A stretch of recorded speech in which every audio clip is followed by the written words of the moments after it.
We're making potatoes with chorizos and jalapeños. We're using 2 pounds of peeled potatoes and cooked.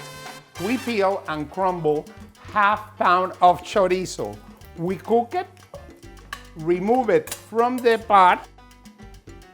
In case we don't have enough grease from the chorizos, we're gonna add olive oil. We saute the onions. We add some jalapeno peppers. Once the onions are clear, we add the tomatoes. We season with salt and pepper. Continue cooking until it dries up. We add the potatoes, then the chorizos. We let it simmer.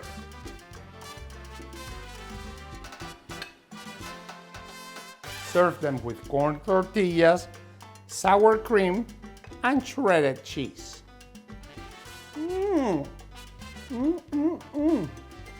Delicious!